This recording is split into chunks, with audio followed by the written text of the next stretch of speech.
What's going on, public? This is a public rundown for Tuesday. I'm losing my dates, but it's the 28th, the end of October. I can't believe there's only 2 months left for this year. Whew, just went by like a full-blown train, freight train, in full speed. Whew, the season was over. I can remember this time last year sitting here thinking about prepping for the next year, prepping for 2025. And here I am now thinking about prepping for 2026. Truly amazing. It's hunting time here in Northeast Texas, but it's also great fishing time. So don't miss out on some good fishing. Right now I recommend that if you are looking for some good fishing, go find some areas where the sun's shining on it a little bit. We've had a few cool down trends that have lowered the temperatures from the upper 70s to the lower 70s. The lake is dropping. So we're about 2 foot, a little more than 2 foot below pool, and 0 to 1 clarity. I'm not saying go look for real like winter areas, but go look for some areas that are a little warm trend first, with the sun shining first in the early morning hours. Those small baits, throw little reaction baits, jerk baits, small swim baits, small crank baits, things like that. Cover lots of water till you're bit, and then maybe slow down. When you do slow down, you might go to a little Texas rig creature baits or Texas rig small worms and still have some pretty good effect. We are changing, and we are right about in the midst of what I call the window of what I call either or, and that means we can have winter or we can not have winter. It can be a whole week of just absolutely gorgeous 78-degree weather, or we can get hit with a storm that can drop this water temperature 10 degrees in just a few days or more. We just had one that dropped the water about 6-7 degrees at least, maybe 8. The roller coaster ride is coming, and that's winter when we're up and we're down, we're up and we're down, and we're up and we're down. We're just in those parts, that part of the country. Subtropical climate, they call it.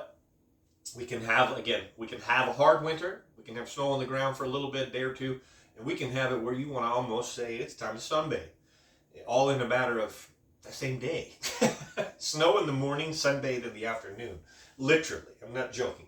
But anyways, everything's real stable. Like I said, the fishing is okay. Yesterday was tough. The first part of this week was tough, following the fronts that are just now coming in.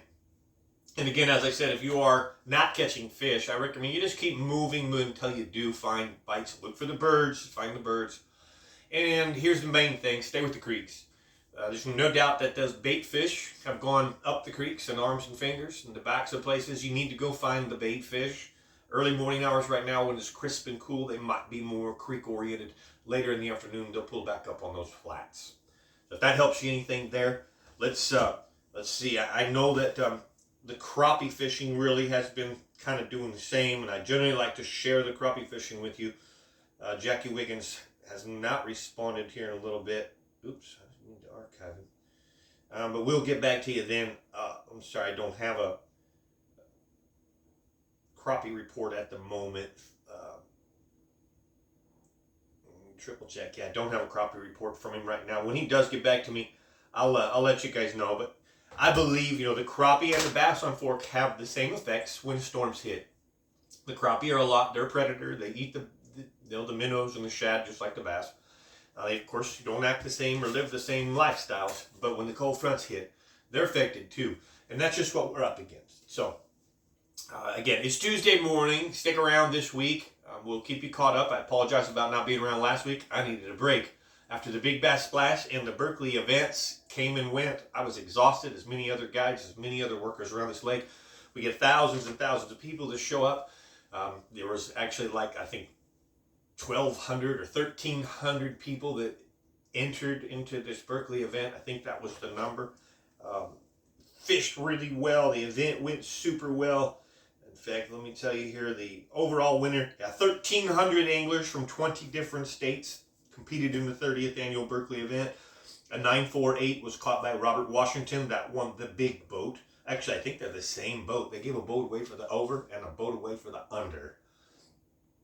Over the slot, under the slot. And here's the crazy thing.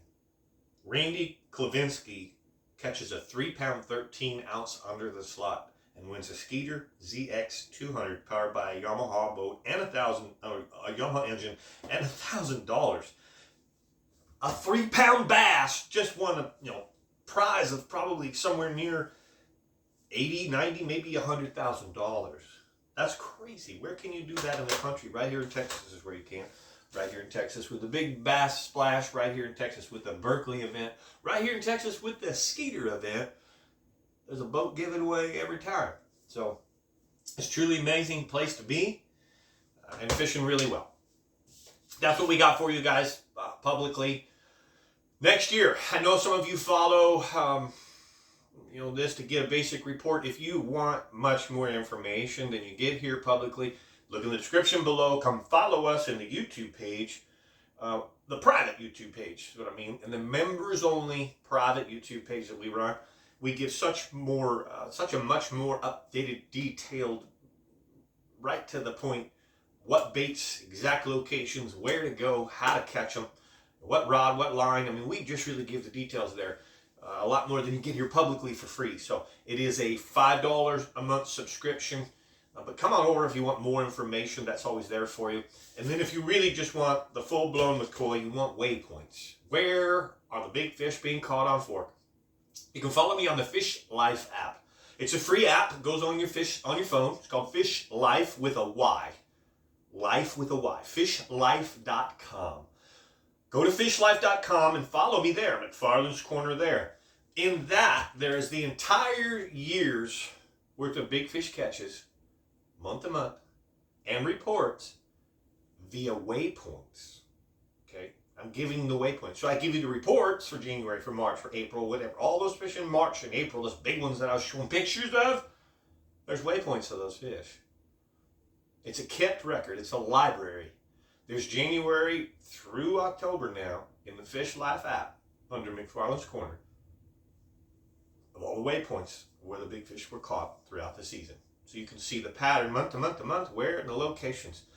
That, my friend, is a big deal. No one's done that. There's no one across the country offering that, but I am. Fishlife.com with a Y. Fishlife with a Y.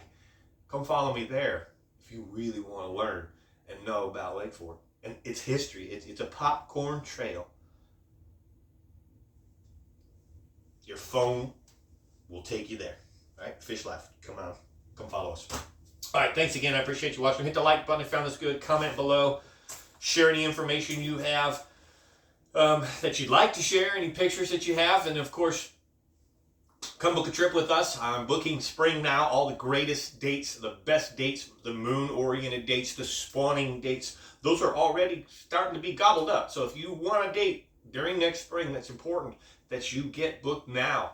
We'll put the hold on the date now and get it, make it yours, all right? Holler at me, McFarland Fishing, 602-826-1524. The Lake Fork Guide, send me an email, Mike at McFarland Fishing, wherever you want, you can find me. Love to have you come with us. Thanks for watching.